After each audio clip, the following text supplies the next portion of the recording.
Fighters, icons, powerful forces in their time. This week, we're looking back at some of our favorite female figures.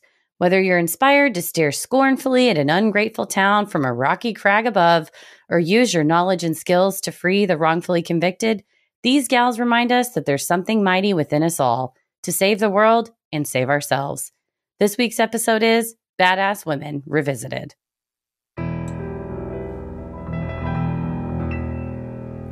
A bump in the night, your heart fills with dread. Probably a murderer who wants you dead. It could be a ghost, a demon, or worse. Perhaps you're the victim of a witch's curse. It's hopeless, you're doomed. You'd call a priest if you could. You'd rather just listen to who? Sinisterhood.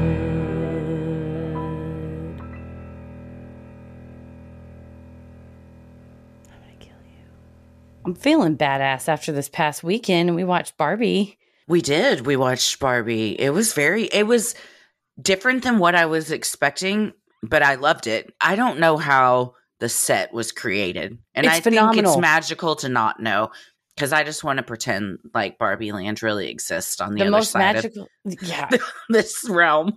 Greta Gerwig. That's how it was made. Is that her brain as a director is just incredible. Any behind the scenes, any of it, all of it is a really visionary woman who was certain about her idea and was saying, no, this is the hard way to do it, but I promise you it's the right way. And now seeing that on the other side, that she had a vision, stuck with it, fought for what she wanted, and man, it made $1 billion, it ousted Avengers as one of the top grossing movies of all time.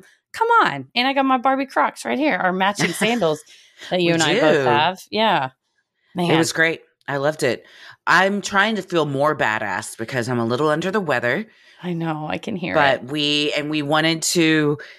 we've had so many emails and everything come in about our Jehovah's Witness episode that we really needed like another week to really do it justice. It's probably going to be 3 episodes now. So don't worry. That is coming next week. Yes. It's on the calendar.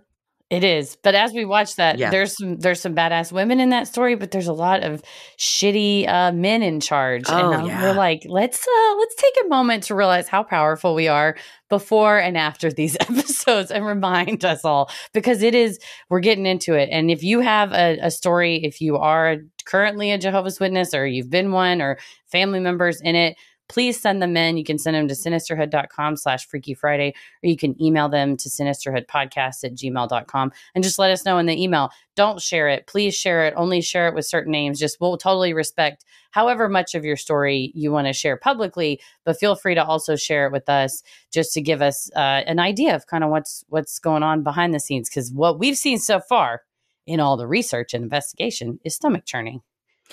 And it's all run by a bunch of old white men that don't know their ass from a hole in the ground. So before we get into that, we were like, we need to revisit some of these badass women that we've covered in the past. So, and there's no shortage of badass women in all the stories we've covered, but we've got 4 today that are just unstoppable forces. Susan Walters Kuhnhausen. I'm sure you all have heard this story. If you haven't, in episode 128, it's always worth a revisit because nobody wants to be in the situation. But when you find yourself in that situation, to have reacted the way she did, it's a story of survival. And then to become an advocate for survivors is incredible. She is how I hope I would act if confronted with a similar situation. Yeah, exactly. Fight, take them down. This is my house, bitch. Yes. Get out. Surgical. Yeah. Surgical, which for an ER nurse. Unlike how you and I reacted the other night on my porch. Please, this is about badass women, not completely harebrained shenanigans. I was talking to Victoria on the phone and I was like, I got to tell you what happened to it was no one understands how scary it was because you weren't there. Start to finish, we got to tell you about this. Everybody I've explained this to, they're just like, oh, weird. I'm like, you don't understand. It was terrifying to be out there. picture this, set the scene. Days ago, we're sitting out on Christy's patio. Christy is sitting. Oh no, I'm realizing how deranged this is going to sound. Christy is sitting to my left. She's sitting reading a Taylor Swift only magazine, like a special edition. Is it Entertainment Weekly? People. It's a People special edition. It's credible. Come on. It's a People Taylor Swift exclusive. It's phenomenal. It has everything about the Eras tour, but also like her whole life and how like hard she worked and how she talks about how isolated she felt in school and like she didn't fit in. And to look at her now, I'm like, speaking of badass women, I mean, come on, my God. She was spotted at dinner with Greta Gerwig, amongst others. Oh, nice. Also spotted on a plane with Jason Kelce. Travis Kelce. Spotted on a plane with Travis Kelce. We love the Kelce brothers. Well, I generally love them. They're very cute. But you were reading your Taylor Swift magazine to me out loud, which you bought for us to enjoy together, and I very much appreciated. I had purchased a little figurine of a man with a podium reading out of a book, and I spray painted it with white primer. I got it from a thrift store for a couple bucks, and I wanted to paint it. So I put some Dallas newspapers out. What do you call them? The Dallas Bar Association sends out a newsletter. I don't read it. I just use it to paint on. I'm sorry. Thanks for sending. Just painting over my friends' faces. But I was painting it. I turned it into a Professor Tron 5000. So I made him like a robot professor that knows everything. But anyways, we're doing this painting and you're telling me facts and and we heard a clamoring is what the word you used.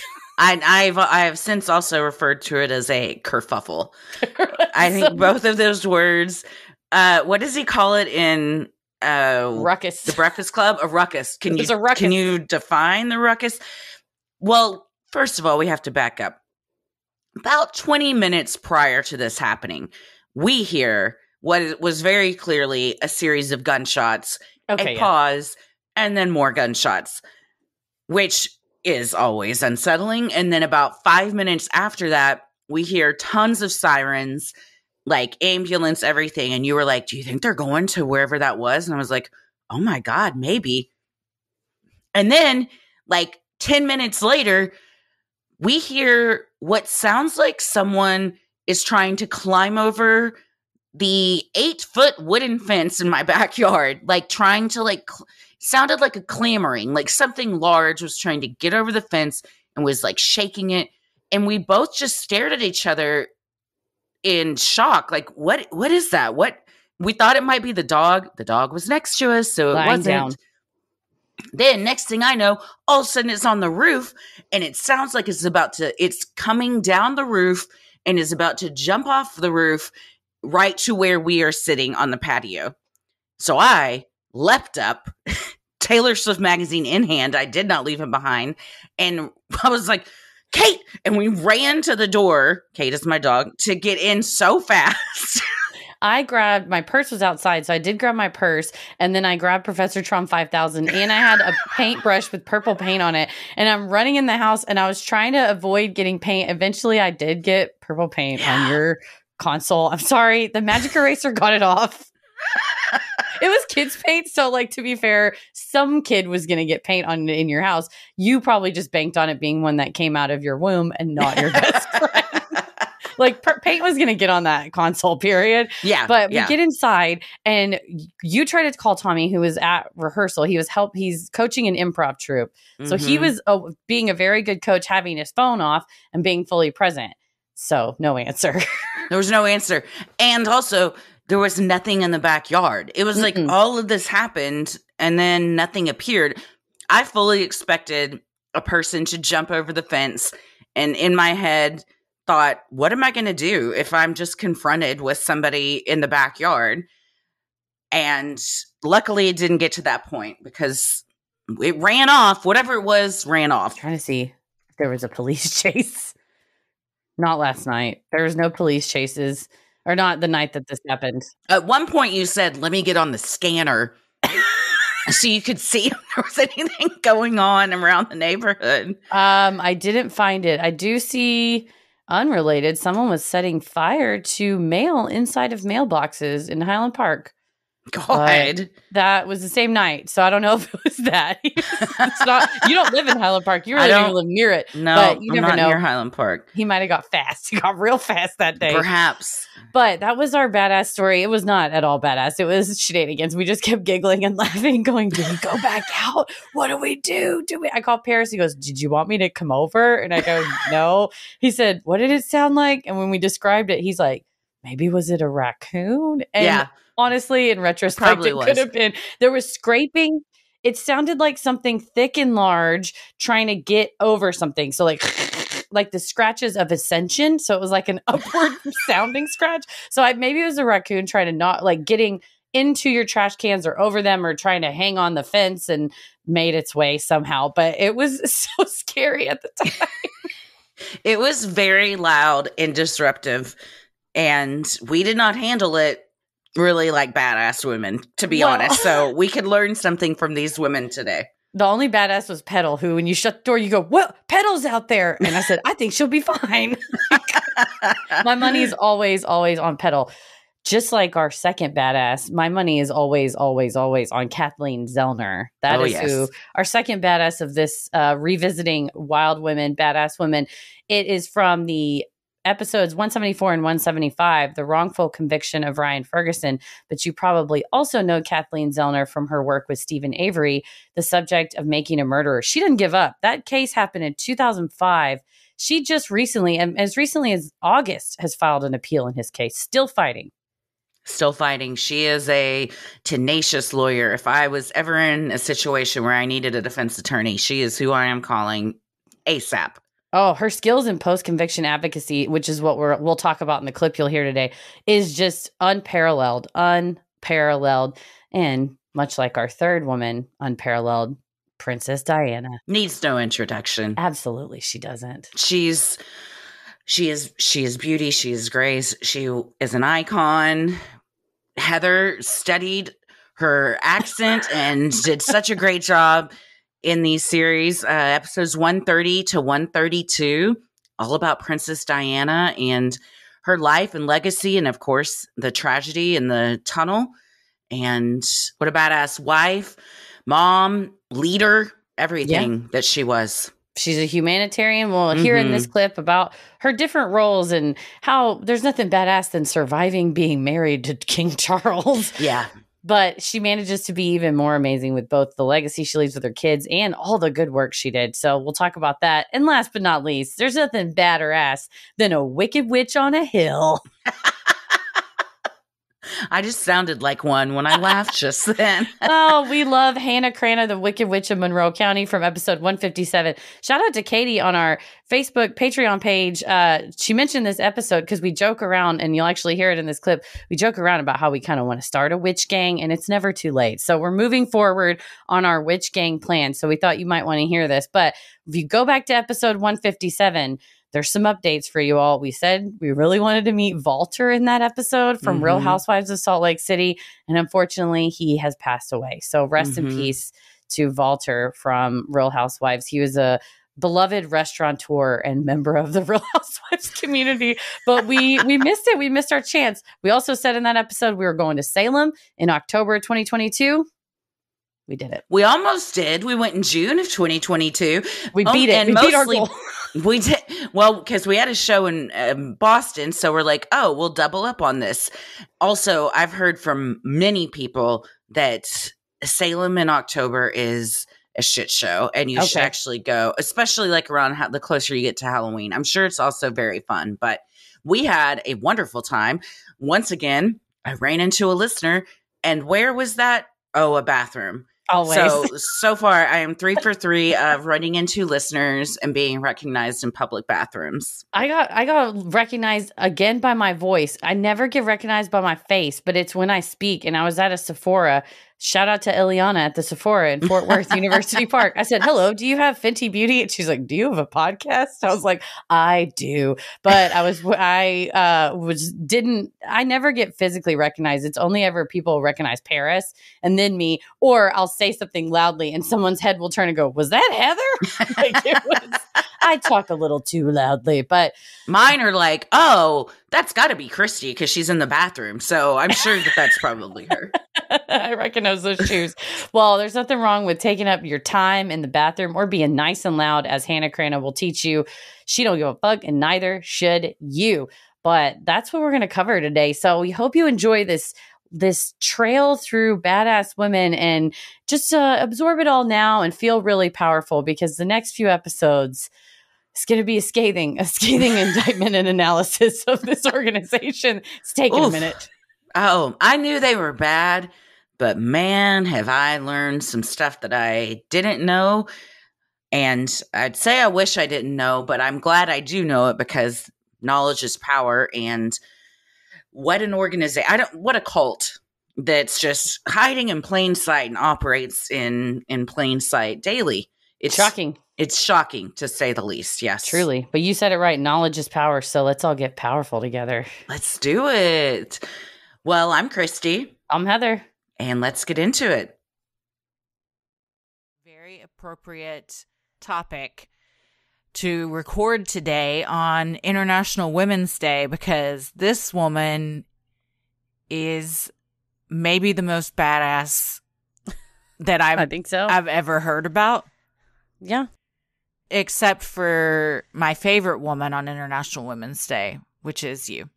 Well, second. My mom is my favorite, and then you. Well, that's fair. That's fair. I will take a second banana to Kathy any day. Oh, well, thank you. I was just thinking about you today on International Women's Day. They were like, think a badass boss today. And I was like, I have a BFF who's a badass boss. Oh, you're a badass boss, too. I was also going back and listening to old episodes for technical reasons, for random things we need to do for the show. And early episodes, I was so busy back when I had my big law firm job, and you were just so kind to me, for off the air, obviously, but also on the air. There were so many times when at the end, before we had Patreon and before literally anyone was listening, like 30 people maybe was listening. And so we didn't really have a lot of shout outs, but at the end you would always go, I want to shout out Heather. She's so busy. I don't know when she sleeps. She's amazing.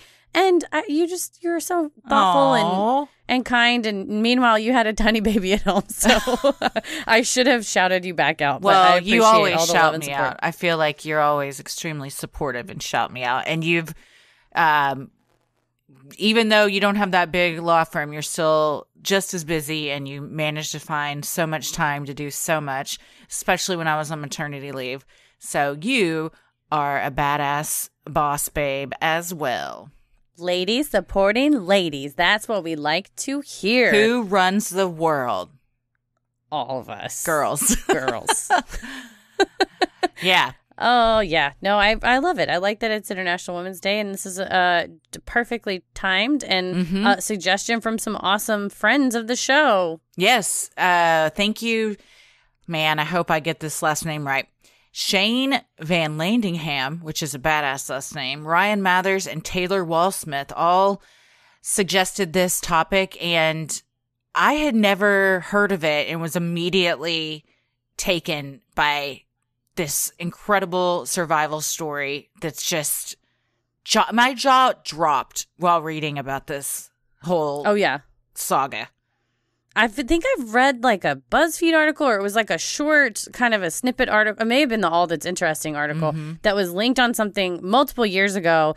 And when it was suggested, I thought, oh, I've never heard of that story. And I said, oh, yeah, okay. I had read, like you said, a clip, a column or two. And when we really dug into all this research and not just what happened, during the attack and the immediate aftermath, but then her life and her career afterwards, you just got to bow down. And I love it because her whole, from the start, she's like, I just did what anybody else would do. I just, it's like any hero. You hear, oh, this person saved a kid or, jumped on the subway tracks and saved someone. They're like, well, I just did what anybody else would do. And it's like, not necessarily. So we all hope we would do those things in those moments. And then you have people that do those things. So yep, absolutely. Impressive. I'm Christy.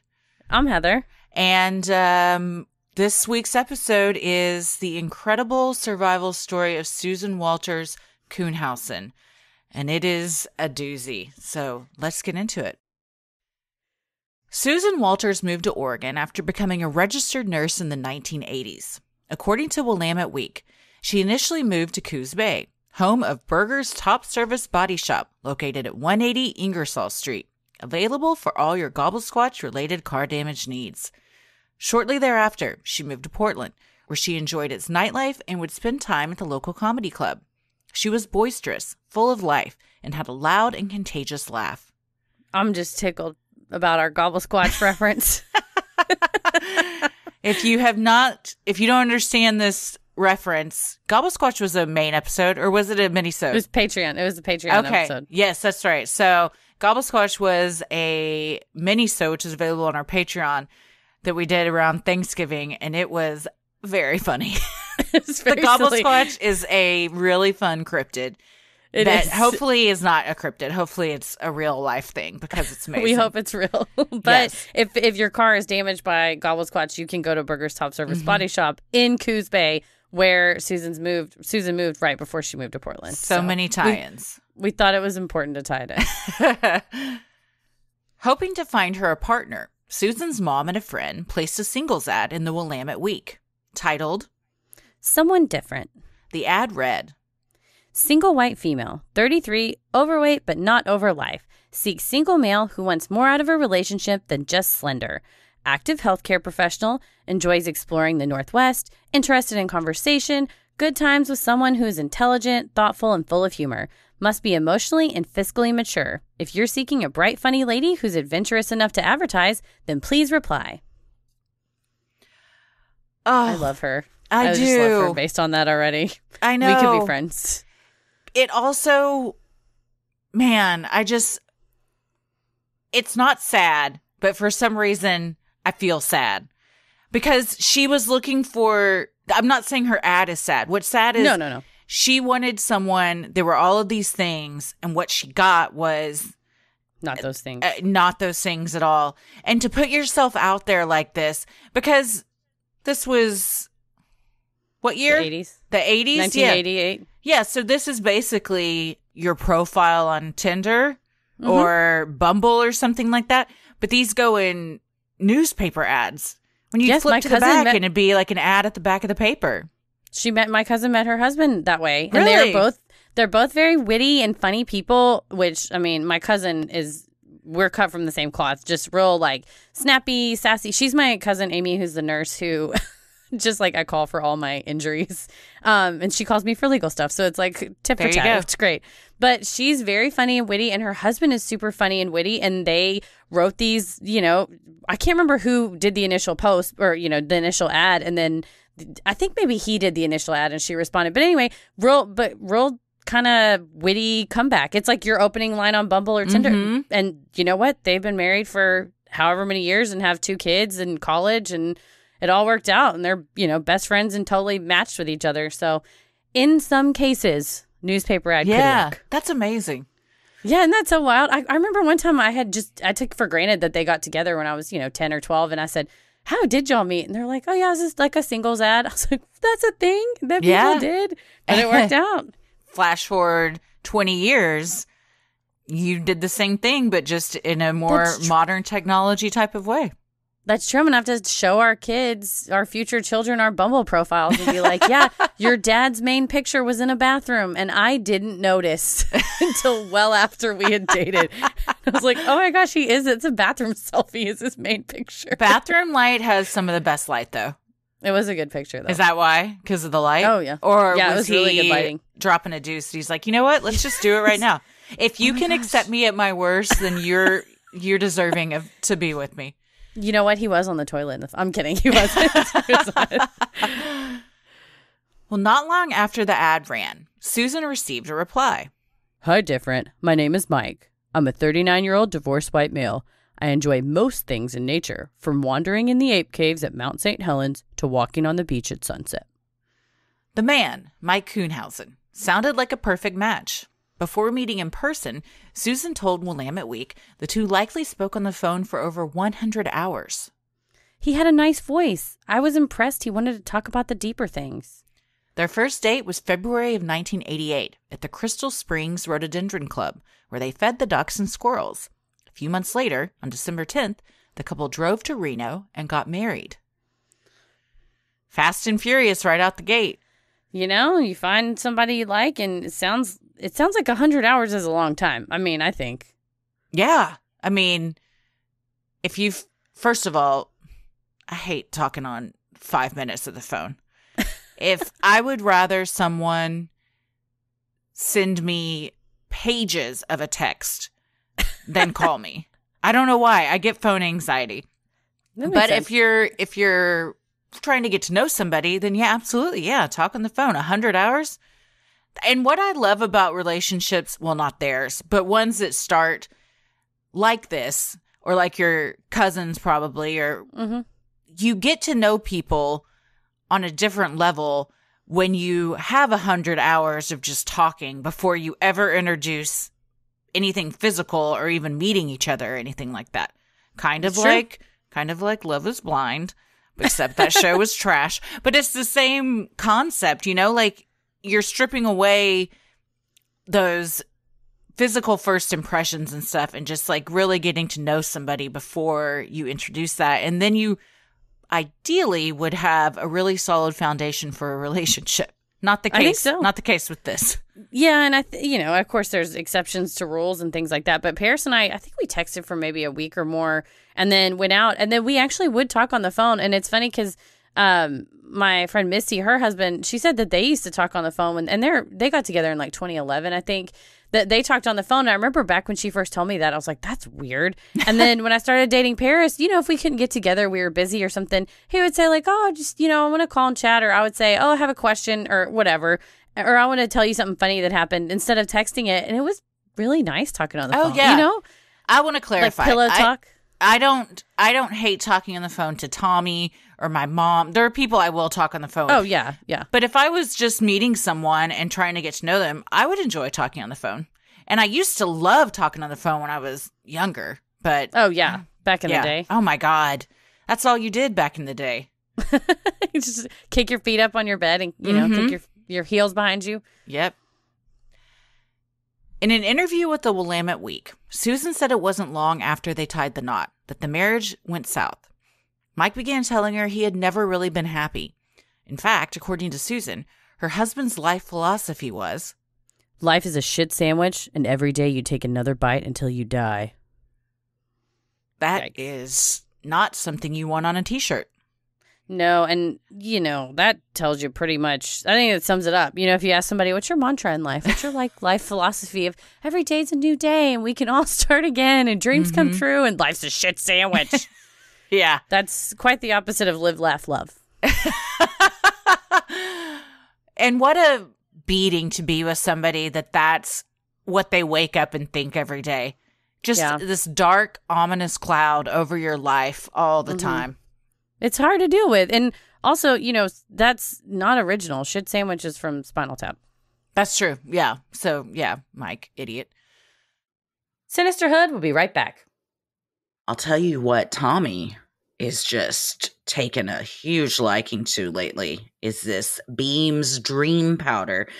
It is a tasty little treat. You can just drink like a little cup of cocoa right before you go to bed. It helps you sleep so much more sound. The first night he tried it, the next day he goes, oh, I'm going to be drinking some more of that tonight. I'll tell you that right now. Do you want me to make you a cup? I was like, hell yeah. Tastes good. Helps you sleep.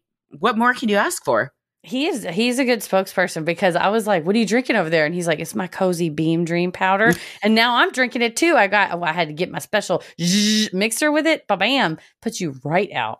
You can mix it with hot water, milk, stir, or froth. However you like to enjoy it right before bedtime. The thing about Dream, it contains a powerful all-natural blend of reishi, magnesium, L-theanine, melatonin, and nano-CBD to help you fall asleep, stay asleep, and wake up refreshed. When you've got 2 kids, you got to wake up refreshed. It never happens, but this helps you wake up a little bit more refreshed. Exactly. You know what I'm saying? To me, I'm fine to stay asleep. It's so hard for me to fall asleep. Yeah. And so many self-care rituals so many self-care advice columns will tell you, you need a ritual. You need a ritual. I'm like, what's my ritual going to be? Now I have a ritual. Make my little beam, get my little book, have my little book light. It's so cozy. And thanks Beam for being part of my cozy ritual. I love it, especially as the fall comes in and have like a nice warm drink before bed. It's just so soothing and like relaxing and a great way to drift off to sleep. And today, our listeners get a special discount on Beam's Dream Powder, their best-selling healthy hot cocoa for sleep with no added sugar. Now available in delicious flavors like sea salt caramel, cinnamon cocoa, and chocolate peanut butter. Better sleep has never tasted better. A recent clinical study revealed Dream helped 93% of users wake up feeling more refreshed, and 93% reported that Dream helped them get a more restful night's sleep. If you want to try Beam's best-selling Dream Powder, get up to 40% off for a limited time when you go to shopbeam.com/Sinisterhood and use code Sinisterhood at checkout. That's shopbeam.com/Sinisterhood and use code Sinisterhood for up to 40% off. Mike had grown up in Portland after being adopted by a couple in their 30s when he was a newborn. He later went on to serve in the military and told his wife he had fought in the Vietnam War. However, Susan later learned military records listed him as a switchboard operator, causing her to doubt her husband ever saw combat as he claimed. You know what's a rabbit hole is stolen valor stories, where people pretend to be in the military or pretend to do things that they didn't really do. Oh, have you ever seen the documentary The Woman Who Wasn't There? No, what's that about? Oh, girl, you got to watch it. Christy documentary list. It's on my documentary list on Patreon. Okay. I don't want to give it away, but you've got to watch it. It's so good. God damn, right. I think about it a lot. But that also shows you if he's already lying to her about stuff that early on, like what kind of foundation is that for a healthy relationship? It's not. And especially back then, you couldn't really search it, until she later learned, you can't really search it at the time. Whereas I Google everybody immediately. As you should. A few years into their marriage, Mike got a job as a janitorial supervisor for Oregon Entertainment, the parent company of Fantasy Adult Video. It was here he would hire a man named Edward Dalton Haffey, a 59-year-old veteran with an alarming rap sheet, to clean the floors of the adult video store. But that wouldn't be all Mike would hire Haffey to do. Susan and Mike's marriage continued to fall apart. He was slovenly, gave her grief when she went out, and criticized her anytime she spent money. According to All That's Interesting, Mike was emotionally abusive for much of their 17-year marriage. By 2005, Susan had had enough and decided to end things. She kicked Mike out of the house and planned on pursuing a divorce, though Mike wanted to reconcile. I think in the interview, too, she said he would, burp all the time. It was just, almost purposefully gross. Yeah. She would go to kiss him and he'd burp in her face. No. Get the fuck out of here. Yeah. That's not sexy. Susan's marriage was not the first unhappy union she had witnessed. She was in second grade when her own parents divorced. The daughter of an Air Force cook, Susan had grown up in a chaotic environment, with the family moving from Colorado to Arizona, Nevada, and California. Susan and her siblings had been no strangers to being shuffled between homes, schools, and parents. She told the Willamette Week, "My parents love me, but they couldn't teach me how to have a successful marriage any more than they could teach me how to fly." So if you grow up that's your baseline for what you think marriage should look like, some red flags might not stick out to you right away when you're in a marriage of your own because that's what you saw for so long.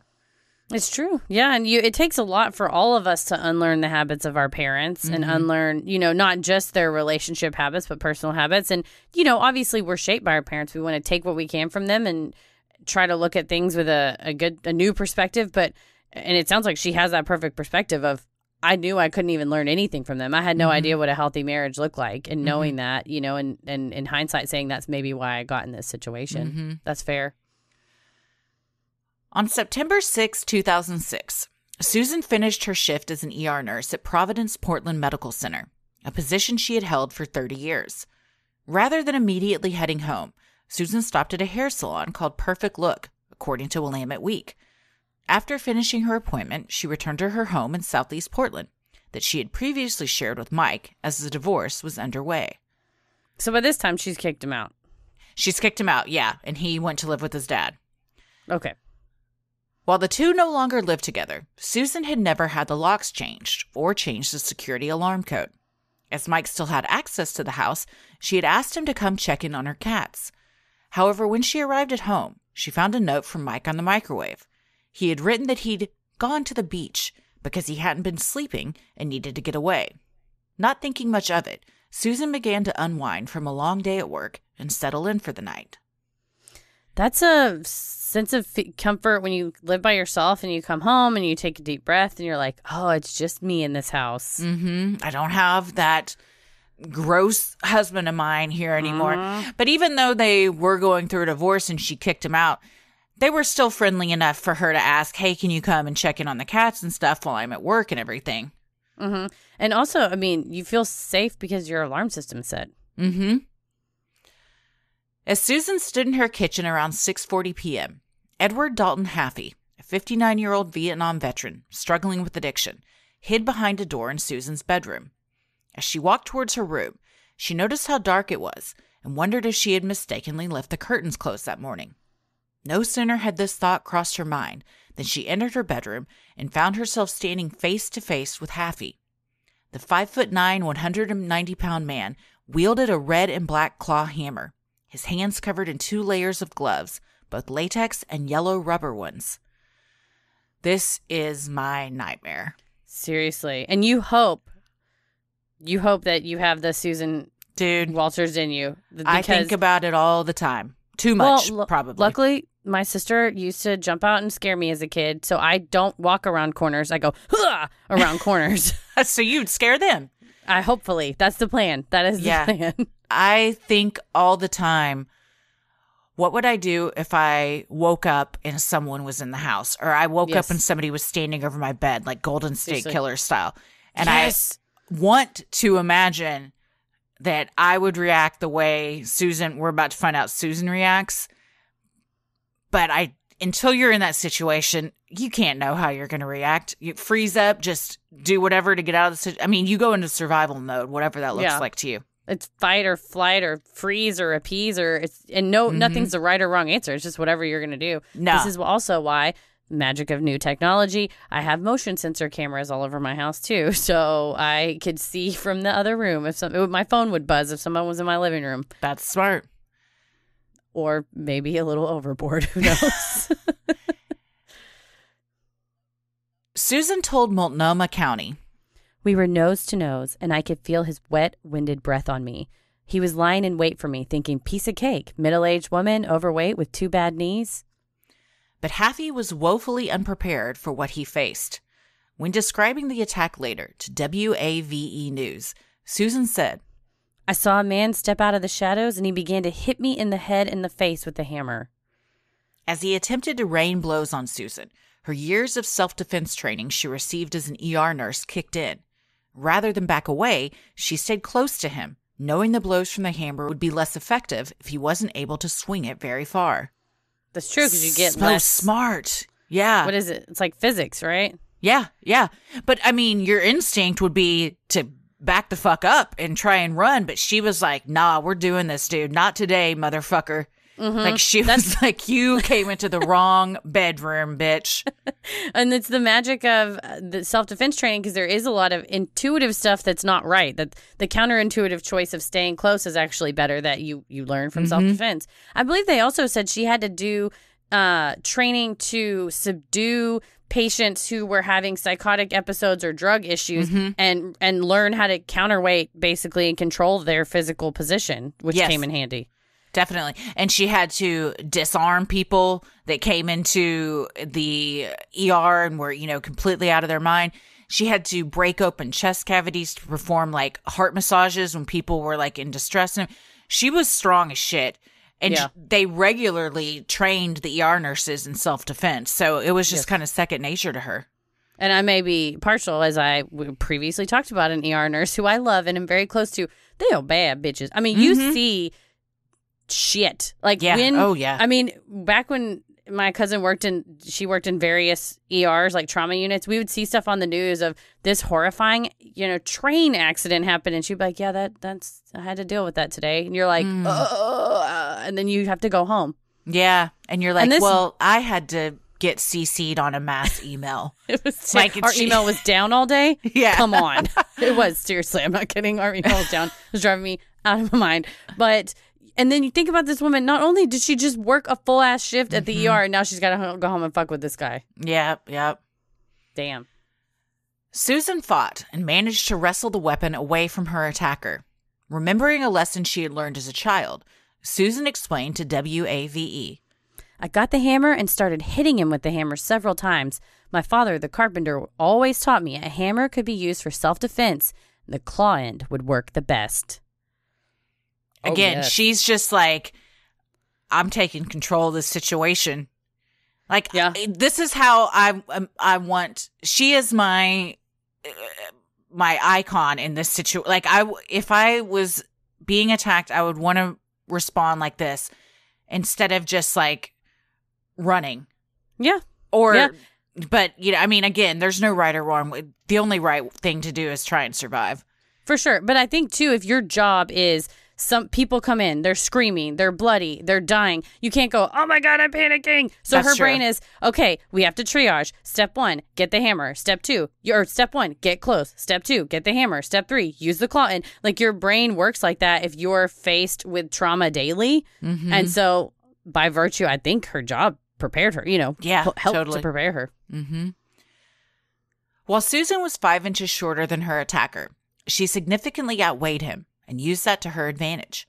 She slammed her body against his in an attempt to knock him over. However, the hitman didn't fall and instead shoved Susan against her bedroom wall, speaking the only words he would that night. You're strong. Susan told the Willamette Week that it was at this moment she realized this man's intent was to kill her. On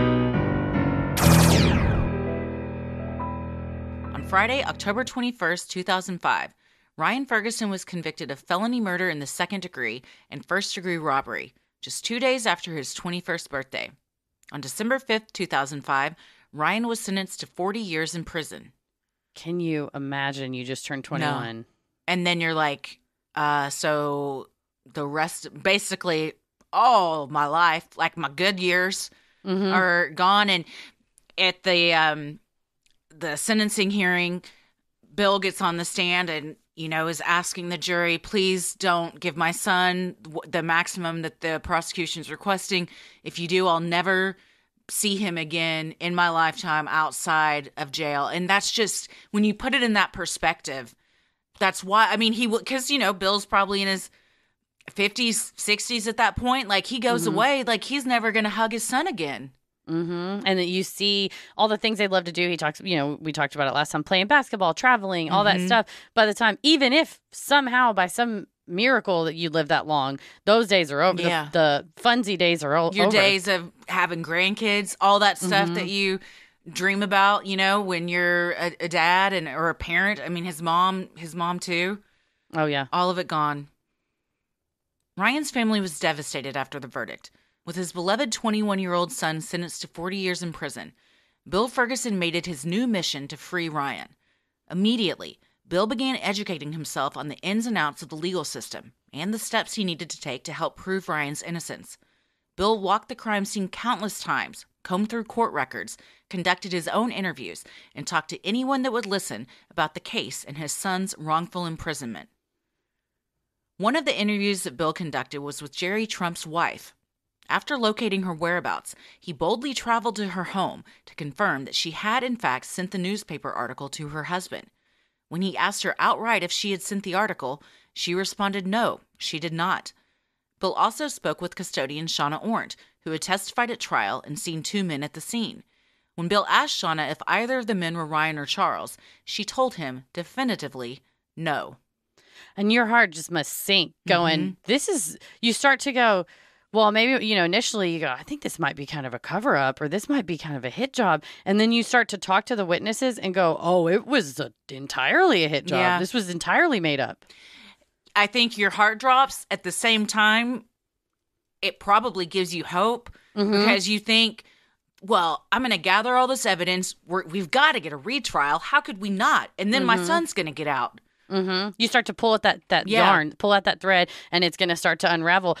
Sadly, what even in this case, which I think is smoking gun evidence of prosecutorial misconduct, of withholding evidence and stuff, it still takes years. Yeah. With the aid of a public defender, Ryan attempted to appeal his conviction. 2 appeals courts upheld his conviction. In 2008, he filed a motion for a new trial alleging that ineffective assistance of counsel and Brady violations by the state deprived him of his constitutional rights. The motion focused on 2 key pieces of exculpatory evidence withheld by the prosecutors: the confession of another suspect and statements from Shauna Ornt. In November of 2002, years before Ryan's initial trial, a public defender encountered something remarkable when representing a person accused of robbery. His client's acquaintance had confessed to being involved in Heitholt's murder. The attorney sent an email to prosecutors informing them of the new potential suspect. Laser focused on Ryan and Charles, the assistant prosecutors never forwarded the email to their boss, Kevin Crane, and never forwarded it to Ryan's defense attorneys either. That is something else that you would need to forward. I think that's kind of a huge that's an urgent, all caps, subject line email. And good on the public defender for it's a paper trail. Because if you pick up the phone and call, there's no proof that anybody said anything. So sending an email and saying, this person says they have information on this murder. Just want to make you aware. Here's their name. Here's where they're being held. Let me know if you need anything. There's at least you've done your duty and said, it's off my plate now. Now, what they did was just go, that suspect was black and the janitor said they saw two white guys. So we're going to ignore that. Instead of going, well, you know what? Maybe those 2 guys just stumbled upon the scene and maybe it could have been a different suspect. It's this thing we've seen with so many prosecutions before of you get, like you said, laser focused on something and you are just blind to any other possibility. And it's just, whether it's hubris, not wanting to have to redo a bunch of work that you're already, knee deep in this trial, you're like, well, if we just ignore that, then we'll go away. Instead of doing what the oath you took when you became an attorney, what you are upheld to do. Yeah. And in this case, it could have easily been somebody bullshitting in jail and talking. You still have to give the defense attorney a chance to talk to that person. Frankly, I think it's a dereliction of your own duty not to talk to them. But because it's reasonable doubt. Yeah. That's it. This is evidence favorable. Again, this fits Brady. It's favorable. It could make the difference. And this is a little bit weaker, I guess, depending on if the person feasibly could, if they weren't like in jail at the time of the crime or something like that, if it was feasible. But it's still something that warrants being looked into. Err on the side of disclosure. Always, yes.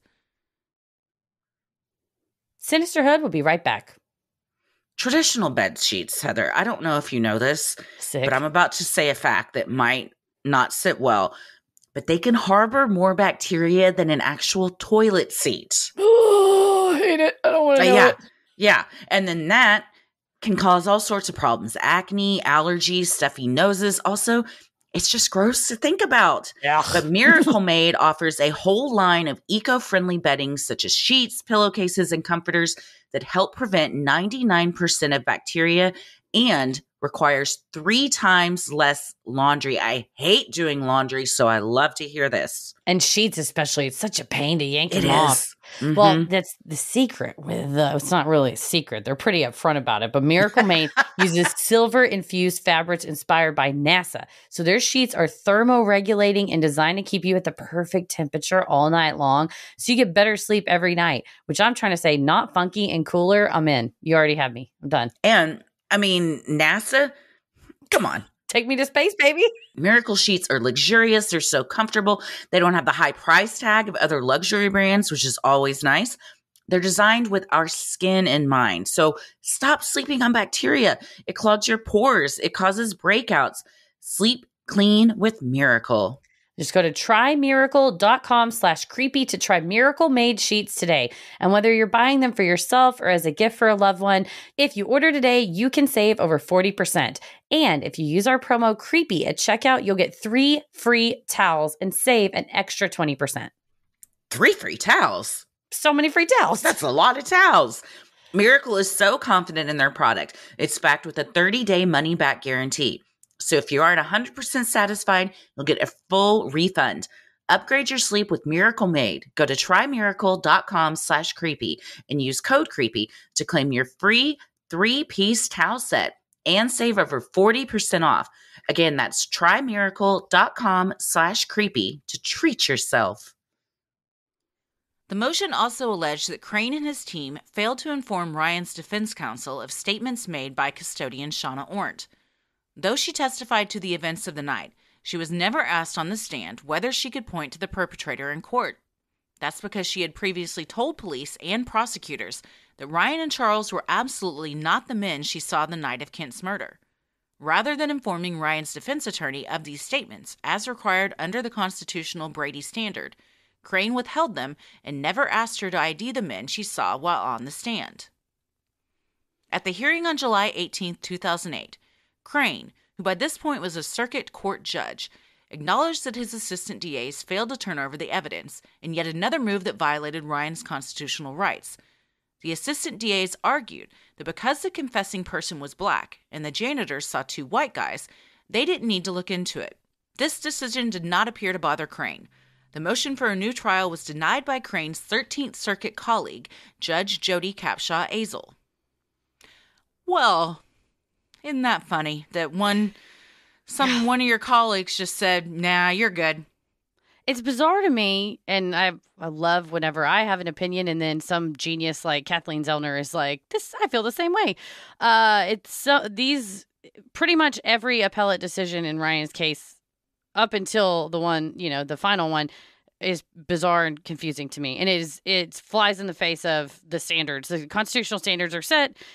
This is the facts, is how it, and then when you apply the facts to the law, you go, but actually I get a different answer. I don't know. It's kind of like math to me, where you have these prongs that need to be met, and then you have facts that fit the prongs. But then at the end of it, the judge goes, but anyway, everything's cool. Denied.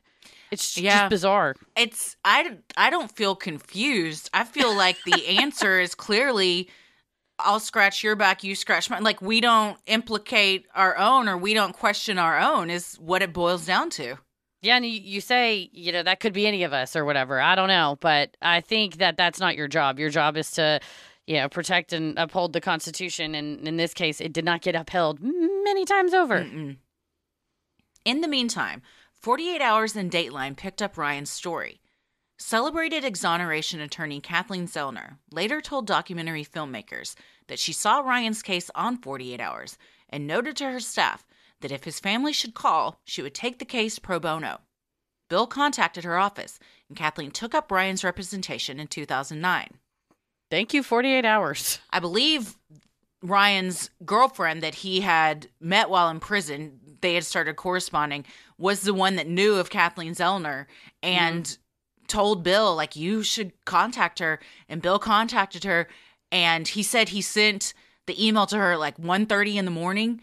And by the next morning, she had replied to him and said, hey, how about weekend after next, we meet up and talk about this? Like, she was on it right away. He didn't have to wait months to see her. She was ready and willing. Mm-hmm. She's incredible. Oh, she's amazing. She's also from Texas, so shout out. Hell yeah. Mm-hmm. Hell yeah. Shortly after Kathleen became involved, something highly unexpected occurred. After spending 5 years in prison, Ryan received a letter from Charles. They hadn't spoken since the trial. In it, he asked for Kathleen to come visit him. Rather than proclaim his innocence as Kathleen anticipated, during the taped statement in 2009, Charles took full responsibility for the murder. However, Kathleen was not convinced. The physical evidence pointed to someone else, not Ryan and not Charles either. And this shows you what an excellent attorney that she is, because you're getting here an opportunity to go, see, look, he's taking all the blame. We could just use this to get Ryan out. And she says, no, the truth is more important because here. she has a moral compass and conscience and integrity. is a great person that is upholding what her job description is. In April 2012, Kathleen Zellner represented Ryan at his habeas hearing. Charles Erickson, Jerry Trump, and Kevin Crane all testified. Charles told the judge how he was coached by the prosecution into telling what happened, and that none of what he testified at the initial trial came from his own memory. Jerry Trump testified that he lied about his wife sending the newspaper article. He stated that when he came to the prosecutor's office, Kevin Crane pointed to the photos of Charles and Ryan, indicating to Trump that they were the ones who had killed Kent Heitholt. Trump crafted the story about receiving the article from his wife, he said, at the insistence of Kevin Crane. When asked what he wanted in exchange for his testimony at the habeas hearing, a tearful Trump asked only for Ryan's forgiveness. Yeah, and I believe the language used was, they told Trump, quote, it would help us out a lot if you could say that you saw this with the headline folded down. It would really help us a lot if you. It's one of those where he was lying in a way, not to besmirch Jerry Trump, but he was lying in a way that was too smart for him, that he wouldn't have known. It's more effective testimony to say I saw the photos without the headline, but a prosecutor would know that's a much more effective testimony to say, I just saw it and in my heart I knew, oh my gosh, that's the killer, and I wasn't prompted by the link, because that's any good defense attorney would go, well, maybe you were prompted by the headline above it that said these are the men that did it. So the story that the little package that he was selling, it was clearly a package that was given to him by a professional. It also seemed just too on the nose. It's something out of a movie. I received this newspaper and it was folded in such a way that, I mean, you go out of your way to point out it was folded down, so I didn't even see the headlines. I just saw the pictures, and it doesn't even seem believable. Well, and if Rogers would have taken a second to print the freaking newspaper article out, you would see, and I believe Kathleen Zellner did it at the hearing, it's impossible, or it would be improbable that it would be folded that way, because the photographs were so close up to the headline that you would, it's not like it was on the headline, like was on the below top the half. Fold or above below the fold or whatever. No, it was all on one side, and she's like, why would it have folded to the side or been back or and it took 2 seconds to do that. Rogers just man, he was not in he was not in the documentary except for the trial footage, probably because he has nothing to say for himself. Yeah, not a great commercial. Kevin Crane also testified. In his introduction, the presiding judge, Daniel Green, showed great deference to Crane, instructing those around him to call him Judge Crane, and saying, "That's what I'm going to call you, because that's what you were when I was practicing." Crane denied offering the newspaper to Jerry Trump and denied coaching Charles Erickson on what to say on the stand.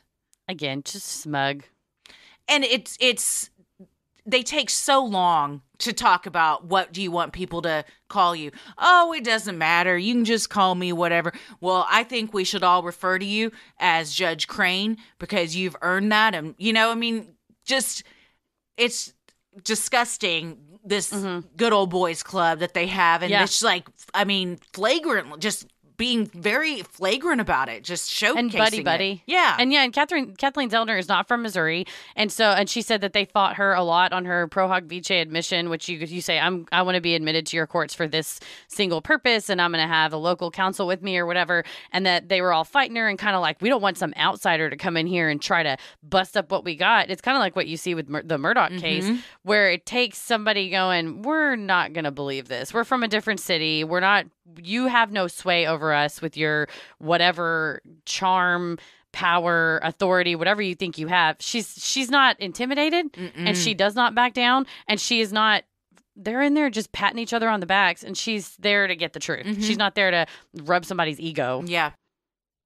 6.5 months after the hearing, on Wednesday, October 31st, 2012, the 11th anniversary of Kent Heitholt's murder, Cole County Circuit Judge Daniel Green denied Ryan's habeas petition. Judge Green stated he found Charles Erickson's testimony to be not credible and false. He also found that Jerry Trump's new testimony would not have been a difference maker in the original trial. Additionally, Judge Green declared that Kevin Crane did not encourage perjury. Given the extent of testimony from both Jerry Trump and Charles, Ryan's attorney Kathleen called the decision puzzling.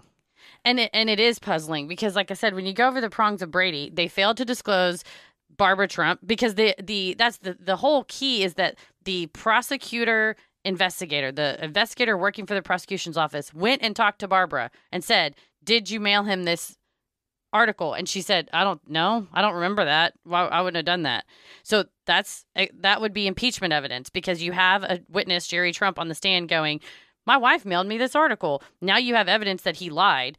That is, whether intentional or inadvertent, that 100% should have been disclosed. Mm-hmm. And when you withhold that evidence that's favorable, that now this person who's saying, "Oh, suddenly I remembered it was him," and and then when you take that when you take that with the rest of the disclosures that they failed to do, this is just like bullseye. But for some reason, Daniel Green goes, "My buddy would never do that." Yeah. I think my buddy did a great job on this. Mm-hmm. Both Ryan and his family were devastated at the loss. Bill had been certain they were going to win. Ryan told 48 Hours that he had allowed himself to have hope and was crushed by the blow. Zellner, however, was not beat. In January of 2013, she filed an appeal to the Missouri Court of Appeals, asking for a new trial because newly discovered evidence established that Ryan was actually innocent and alleged that his due process rights were violated, depriving him of a fair trial. A key issue was whether Jerry Trump's wife, Barbara, had sent the newspaper containing photographs of Ryan and Charles to Jerry. Before the trial, Barbara made a statement to the prosecution's investigator that she did not recall ever providing her husband with the newspaper article. The investigator never told Ryan's attorney about this fact. It would have given Ryan's defense team a meaningful opportunity to challenge Jerry Trump's credibility. The prosecution was legally required to turn over this information to the defense, and failing to do so was a clear violation of Ryan's constitutional rights under Brady. And you see this and you go, how did the last guy, every appeal before this too, this is new with Barbara Trump, but luckily for Ryan, his case didn't hinge on one piece of evidence. There were so many pieces of evidence, they kept getting other extra bites at the apple. Mm-hmm. On November 5th, 2013, a 3-judge panel at the Missouri Court of Appeals Western District vacated Ryan's conviction, holding that the prosecution failed to provide multiple pieces of exculpatory evidence to the defense. The panel concluded, "The cumulative effect of the nondisclosure when considered with other information the state did not disclose renders Ferguson's verdict not worthy of confidence." Kathleen Zellner headed to Ryan in prison to tell him the news. With the phones not working, she grabbed a pen and a booklet. She scribbled, "It is over," and held it up to the glass. This is really powerful in Dream Killer 2 because the moment his parents find out is it's in real time that this is all happening. Filmed. Yes. And it's interesting because you would think this is like a huge phone call you get or you go to court to find out this news, but it's just online. They're just checking court records online and they're constantly refreshing because they know the decision is going to come out, and they just refresh it and it just says it online. And they, of course, lose their minds and call family and everything. And then Kathleen calls them and his mom says, "When is he going to get out?" And she just says, "Who cares? It's over. He's getting out," and she's over there. It's just seeing all of that and just the relief and joy that they feel and just, the outpouring of emotion is really something. Well, and for, after so many hours that, Bill and Leslie put in of fighting for him, I'm sure tons of money. Now Kathleen Zellner's put tons of time in. And for Kathleen Zellner, seeing there is at least still some justice, that there are the 3-judge panel of the Court of Appeals actually follow the law, because the puzzling decision prior to that, the decisions prior to her being in the case, what happened in the investigation, you kind of, this is her job day in and day out, but it has to at least feel good to go, at least there's some adults in the room that know what the heck is going on. At least this wasn't all for naught. And, she tells the documentarians, like, this is the last stop. That he's out of chances after this. And this is the appeal where you get 15 minutes to plead your case, right? Which is, she said they prepared months and countless hours for 15 minutes. That is a very small window to get everything you need to say in very concisely and make sure you don't miss anything. And I was telling you when I was reading her petition, it's so well drafted. If you ever think, man, I think I want to go to law school, or if you're in law school, I'll put it in the show. I mean, it's in the show notes as well as one of the sources. But the way that she framed pieces of evidence and was not heavy handed, I think that it's a lost art of that persuasive writing where you don't have to say, this was a huge, massive fabrication, ordeal, screw up. You just go, this, and this happened. This is what they said happened. Mm-hmm. And you kind of, I mean, it speaks for itself. And she uses certain phrases and certain words that are very effective. And that coupled with her, 15-minute oral argument, I mean, obviously it was successful, but it's the difference in somebody getting up there and going, I don't know what street that building's on. Right. Gee golly whiz. Wasting 5 of your 15 minutes on just fumbling around. Mm-hmm. So she's incredible.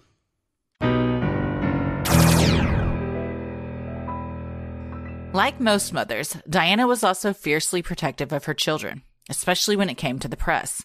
Footage on the Nat Geo doc shows one ski trip with her boys where the press was unrelenting. Fed up, Diana approached one paparazzo and asked, as a mother, for them to let her family enjoy their vacation in peace. The cameras often upset William and Harry, and she had already posed for a scheduled photo shoot earlier that morning. Now, she wanted to enjoy a relaxing lunch with her kids. When the paparazzo told her he would leave her alone if she just gave him one more picture, she said, absolutely not, and walked off. This is pretty badass, this footage. They're having lunch at the ski lift. This guy's just will not let up, and she just gets up and walks, just staring him dead in the eyes, walks up to him, puts her hand up on his camera, and I'm like, oh, she's about to go off, but she's very calm still. She is. Could you please? We're just trying to enjoy and our she's ski. like, as a mother, she says that, as a mother, can you please just because especially William, the cameras would kind of scare them. Mm-hmm. And they scheduled, as they would do on these vacations or holiday, is they would schedule a press outing so the press could get all their pictures, and it was kind of the deal what they made with them. From this time to this time, take all the pictures you want and then leave us alone. And so they had already done all that morning. So they were supposed to be off limits, and this guy just wasn't having it. And it's like, what? Why do you need this picture? Yeah. What tabloid is, I guess you want to be like, I was the only one that got them at lunch or whatever, but also have a heart and be a human being and she's, they're alone, obviously. Charles isn't there. The kids are upset.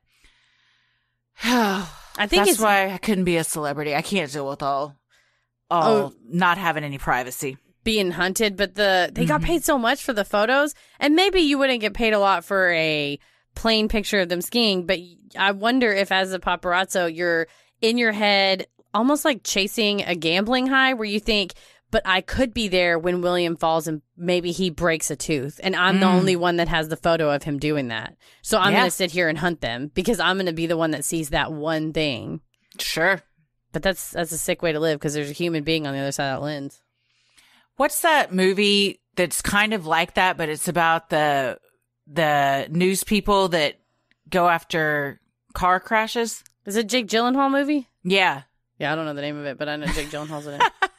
It's the same thing. You're just like, want to be the first on the scene before medics or anything get there so you can get those gruesome pictures and sell them for a ton of money. Sinisterhood will be right back. Oh man, I've been trying to go out and walk a lot in the mornings, and that involves me coming back and I'm thirsty. I'm not trying to drink hot coffee. I'm not trying to drink plain water. I'm trying to drink this Factor smoothie I have. Mango, tropical, strawberry, banana. It doesn't matter. It hydrates me and I just slug it down and then I regret it because it's so good. I wish I would have savored it. Oh, they're so good. They don't last in this house. No. Both of the kids like them. Me and Tommy like them. I do not like to cook. And if I need something fast and no one's cooking for me, a Factor meal, pop it in the microwave, 2 minutes, legitimately better than anything you're going to DoorDash, or you could, you feel like you're getting a healthy, hearty meal it's filling and it's a nice hot meal that makes you feel good instead of just like some gross microwave meal. I was say microwave food, oftentimes I'm like, this isn't high quality, and delivery food, it's like greasy or over. Bleh. Mere Factor hits it right in the middle. And you don't have to go to the grocery store because it gets delivered right to you. With 34 chef-prepared, dietitian-approved weekly options, there's always something new to try. Plus, you can round out your meal and replenish your snack supply, which we both got snack cabinets, so we're always looking to get new snacks. They got an assortment of 45 plus add-ons, including breakfast items, quick bites, smoothies, juices, and more. It doesn't matter what lifestyle, keto, calorie smart, vegan, veggie, protein plus, any of those. And if you're too busy running around during the day to think about lunch, you can keep your energy up with their lunch to go options. They're effortless, wholesome meals like grain bowls and salad toppers that they're ready to eat right when you're on the go. You don't even have to have a microwave for those. Like take them to work, stick them in your bag, you're done. So easy.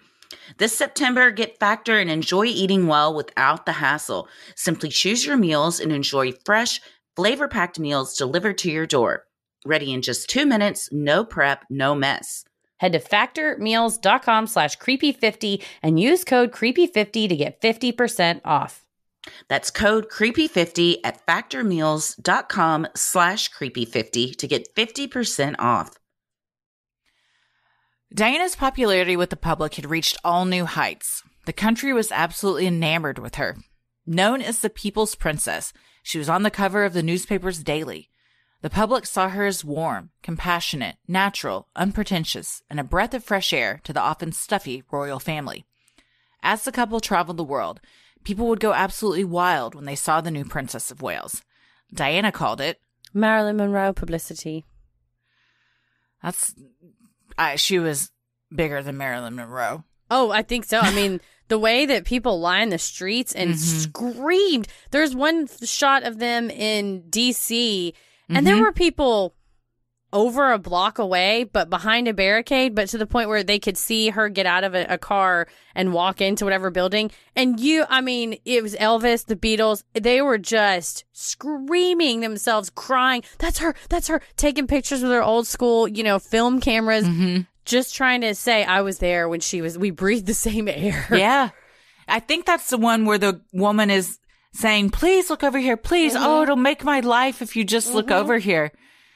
They said when they had William and they did the iconic photo outside, there was probably 20 press, 5 news stations, 30 paparazzi or whatever.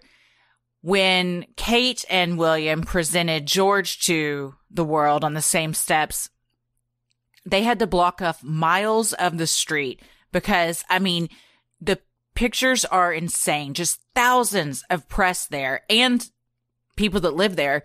Just, everybody with their phone lined up.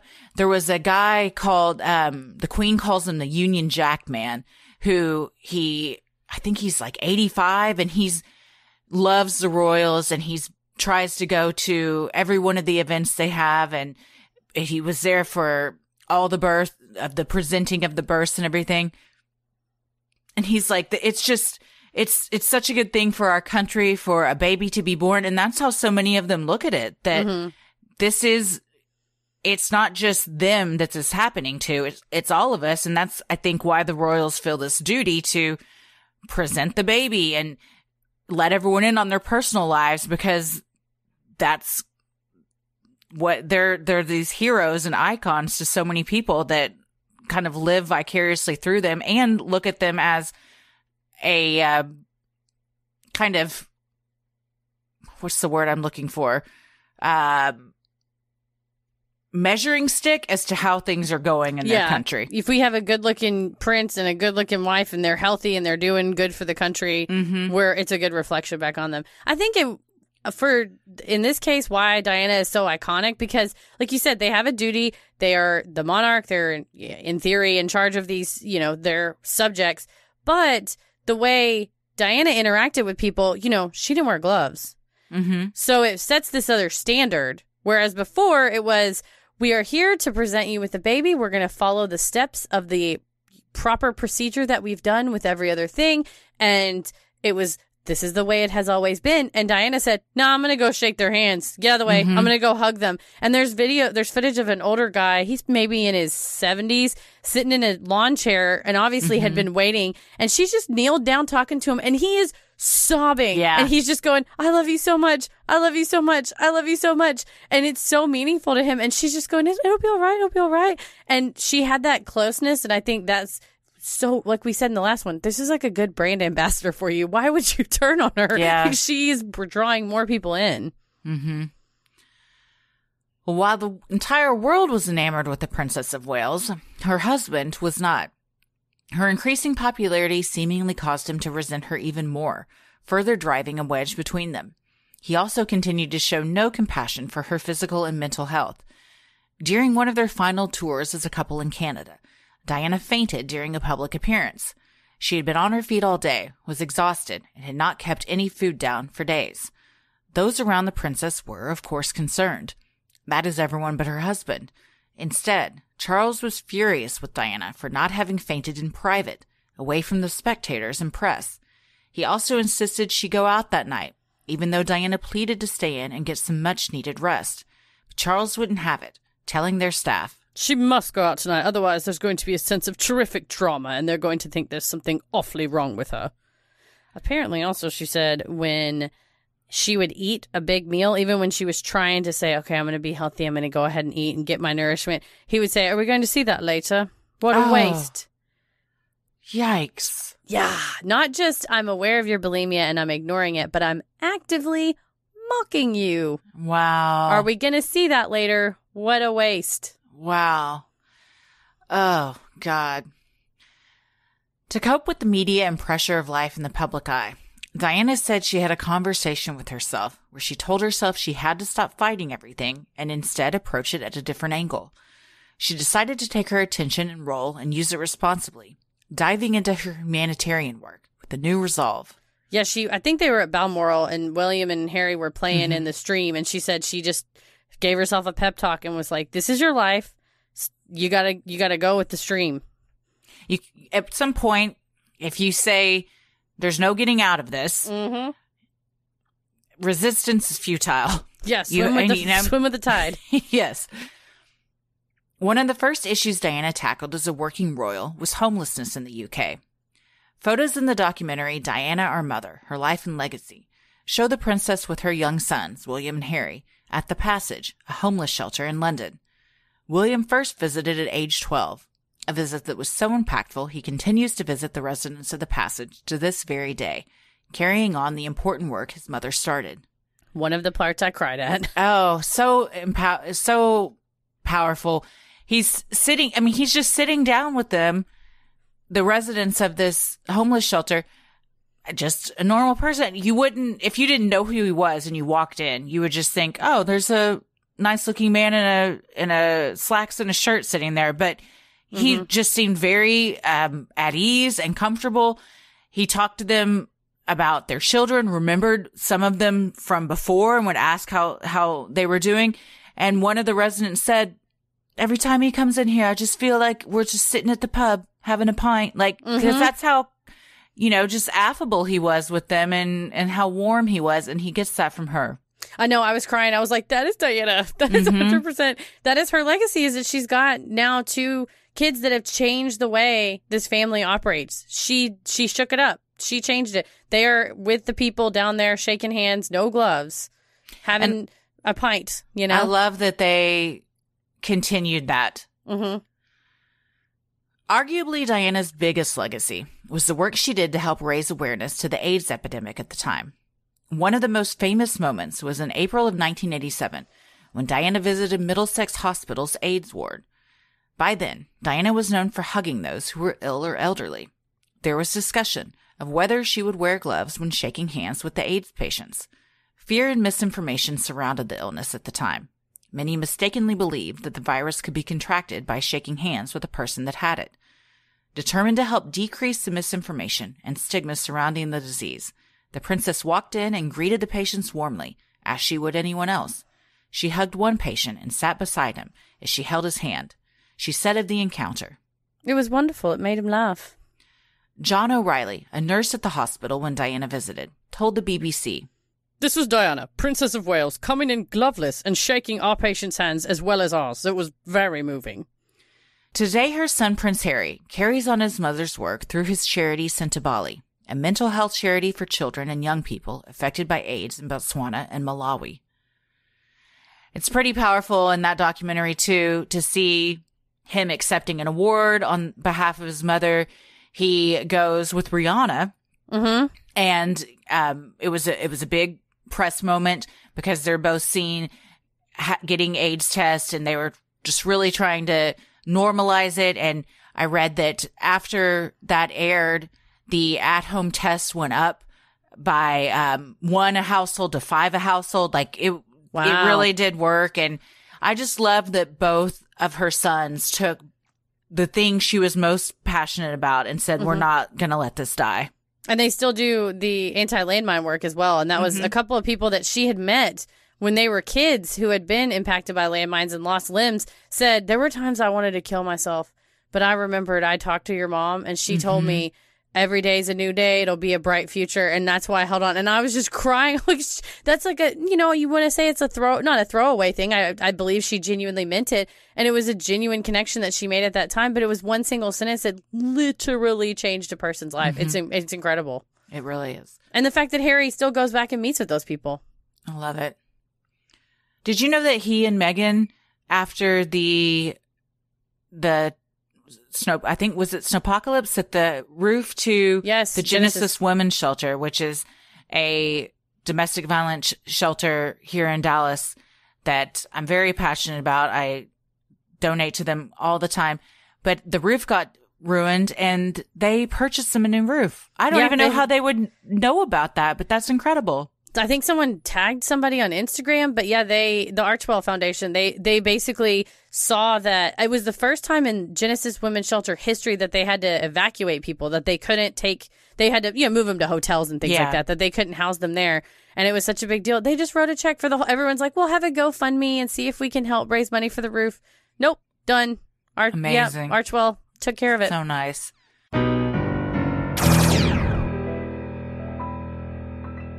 For nearly half a year after her husband's death, Hannah was only seen at night, dressed in widow's black, sometimes standing in the swamp behind her house. Even though the general consensus was that she killed her husband, rumors of her powers made the authorities too afraid to arrest her. Well, that's right there. Just playing the game. Yeah. I mean, that's a lot of power. When you're like, I honestly didn't even do anything, but everyone is so terrified of me that they won't come talk to me. My dream. If people are so terrified of me, they don't come to my house and want things. Yeah, you don't get hassled. It'd be great. Don't have me stopping by, asking to borrow stuff or looking for, I don't know what they looked for, but back then, did they have sugar? I don't know. Yeah, probably. Yeah, I don't know. That's a great question. Someone's going to be like, things got discovered. That's right. Or where things were grown. Connecticut, they had, what did they put in their tea? Probably nothing. Ugh. I don't know. There's a lot of snow up there. Maybe they just melted snow. I don't know what they did. But yeah, I mean, you don't want people coming and knocking on your door and bugging you, especially she needs a couple months to, She's grieving. Mourn. Yeah. Yes. So leave her alone. And the tradition was when you were a widow to dress all in black, I guess until forever. I don't know if there was a time limit on it, but I read that, it was long black dresses and, black cloaks and stuff. So one might, draw the conclusion that if there's this old woman that lives up on the hill and she's dressed in all black, standing out in her swamp, and that's the part I have a question about. That they're like old Hannah Crana up there, and she's like, I'm just grieving, and this was the captain and I's spot in the swamp. This is where we used to come and stand together every morning. Let me be. Poor Hannah. Some people go to Lover's Lane. Hannah Crana and the captain went to the swamp. Oh my god. Yeah, that's why I was wondering if that's some kind of widow's ritual, but that makes way more sense. I don't know. Maybe she was frogging or clamming. Don't they have clams there? Just grief clamming. You got to. It's the only way to get through it. You got to get through it some We way. all grieve in our own ways, and if you need a mollusk to help you move on, then that is your business. I'm not going to question you. We're going to get so many DMs from I don't know what people from Connecticut call themselves. Connecticuters. Connectors. And let me just say, I got nothing but love for being in Connecticut. So I want to go. I've always wanted to go. I've never been to Connecticut. I've always wanted to go to anywhere in the New England area. I mean, I've been to Boston. I've been to Boston and Maine. Did you attend Harvard? I went to Harvard. I had a hamburger at the restaurant across the street. That's as close as I got. I did go to the bathroom in a building there. I recently went to Stanford. Also went to the bathroom in the bookstore. You know what? Hit up the Ivy League bathrooms. Are they better than state schools? Okay, me in the Stanford bookstore bathroom. There's an incident. Okay, so if I may briefly. So I went to the bathroom and a line had formed and it was one giant stall. So it was a relatively small bathroom. It was a mega stall. So it's good because, if you needed extra room, extra access, plus there was a baby changing table. So a woman was waiting in the corner on her phone. I don't know what, I thought she was waiting to go to the bathroom, but when the stall freed up, she let me go. So I walked in and was waiting. And another lady walks in after me. Again, it's one long wall. So half of it's a door, half of it's a wall. It takes up the whole bathroom. Mm-hmm. It's not that big. And we're standing there and the lady leans down and looks under. And so she sees a pair of feet. Oh, gosh. And she goes across over to the wall and she just starts pushing on the wall. No, she thought it was another stall. She's pushing on it and she's looking around and she's pushing and she's like, I don't think this door opens. And I said, oh, yeah, that's a wall. And she goes, how did you know? And I said, there's no handle. And also just like two connectors on each side. And she's like, oh, okay. And I thought, because before that, I had this kind of chip on my shoulder of like, man, all these kids out here playing the beanbag game. They're all smarter than me. And then I was in there and I was like, nope.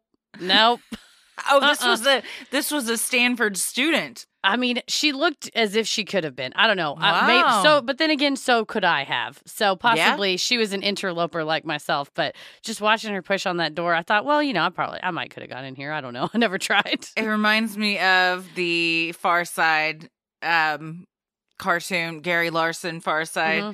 where it says Midvale School for the Gifted, and the guy on the door it says pull, and he's just pushing on it real hard. It goes both ways. Favorite. Yeah. The door goes both ways. It's one of my favorites. Well, all that to be said, if you are from Connecticut, we love you. For sure. Always. Yeah. Oh, I have been to Boston and Maine, but it was only for like a half a day each, and I'm dying to go back. We got to do a full New England tour. Yes, for sure. Very much trying to go to like a Stephen King, Maine road trip type of thing. Sinisterhood will be right back. Cold turkey may be great on sandwiches, but there's a better way when it comes to breaking your bad habits. And we're not talking about some weird woo-woo advice you got from your wacky neighbor. No, we're talking about our sponsor, Fume, and they looked at the problem in a different way. See, Fume is an innovative, award-nominated device that does just that. Instead of electronic, Fume is completely natural. Instead of vapor, Fume uses flavored air. And instead of harmful chemicals, Fume uses all-natural, delicious flavors. Fume is a habit you're free to enjoy and makes replacing your bad habit easy. Your Fume comes with an adjustable airflow dial, and it's designed with movable parts and magnets for fidgeting, which gives your fingers a lot to do, which can also be super helpful for de-stressing and anxiety while you're trying to break your bad habit. It's got such a good weight to it. It's wooden and metal. It looks nice. It feels really nice. It's nice to like fidget and twist around if you're sitting at a desk or, in class or something. You just got something to kind of keep your hands occupied. The weight of it is really nice, and they're not wrong. The magnets inside of it, when it's like click, click, it like clicks back together. I love a click, a snap, and a zzz, and it's got all of them. So thank you, Fume. Stopping is something we all put off because it's hard, but switching to Fume is easy, enjoyable, and even fun. Fume has served over 100,000 customers and has thousands of success stories, and there's no reason that can't be you. Join Fume in accelerating humanity's breakup from destructive habits by picking up the Journey Pack today. Head to tryfume.com and use code CREEPY to save 10% off when you get the Journey Pack today. That's tryfum.com and use code CREEPY to save an additional 10% off your order today.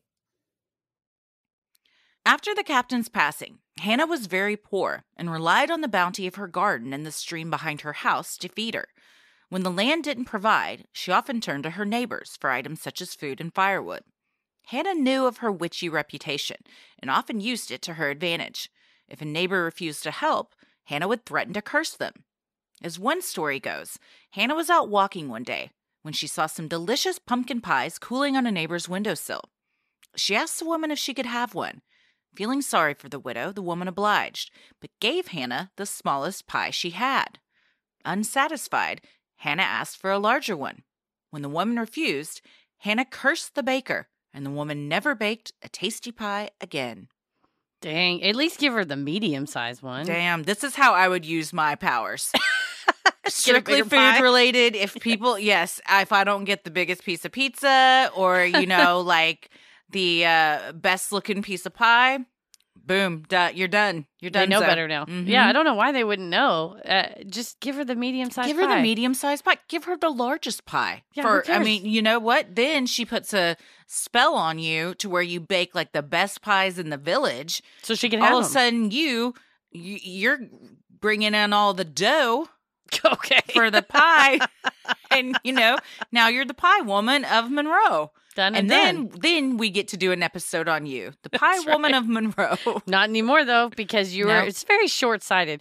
A lot of the folks in this story, I find, they want a momentary either a jab or a laugh, and then look at you now. Look what you've done. Yeah. Where are you now? You don't have an episode. You're not in the history books. Nope. You don't even have it. You're just the pie woman. Hope your pie was worth it. You don't even have a name. Another instance involved a negligent neighbor who let his cows trample Hannah's garden. Rather than apologize, the man responded to Hannah with jeering laughter. In response, Hannah told him, "My curse upon you and my curse upon your crop." Thinking nothing of this angry older woman, the farmer went home and headed to bed. When he woke the next morning, every single potato in his field had been struck with the terrible blight. Seeing the reach of her power, he went to apologize.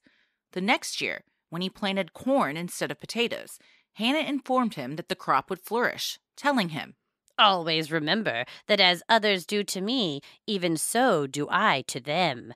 Good for good and evil for evil."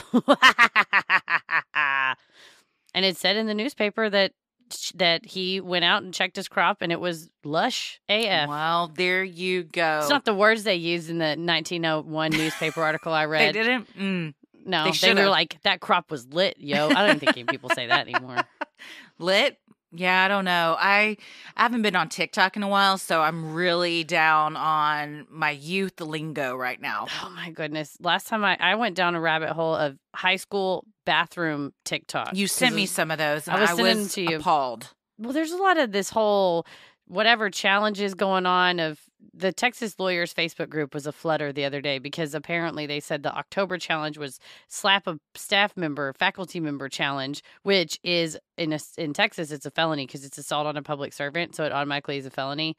And so there was all this argument about whether it should or shouldn't be a felony. I mean, I think it is. Don't slap your teacher. Win-win for everyone. Just don't do it. I think in fact, I know we've got some high school listeners and even younger.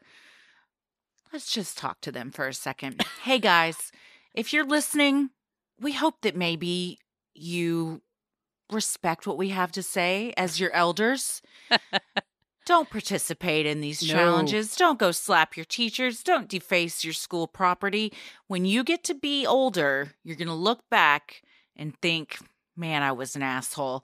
Because speaking as somebody who was a huge asshole in high school, like, you're going to look back and say, I never slapped a teacher and I did not deface property. I was more just shitty to, my parents and stuff. You're so rebellious. Yeah, I was very rebellious. Yeah. But, kids, just be cool. Everybody be cool. Just be cool.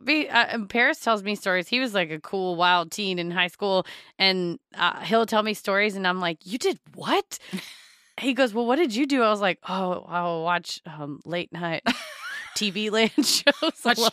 Watch Dick Van Dyke. Yeah. Oh, man, I missed out. But I did see where they defaced the bathroom property whatever it was, this last month's challenge where you were just literally supposed to just yank a toilet out of the wall, apparently, or yank soap dispensers off the wall. And they said a young man in Texas had slipped on the soap and broken his foot, and it took him out for his whole football season. It was a senior football season, which sucks because that's, you maybe get a scholarship or whatever. And it was he the one that broke it, or he was a victim. He was trying to go take a leak. Damn, that unintended sucks. Consequences. Yeah, so stuff Here's like that. Here's a legal question. Yeah, what's up? If he found out who did that, could you sue them? Assuming it was a minor, it probably would be. You probably want to sue their parents. A lot of times homeowners insurance will cover for the torts of minors.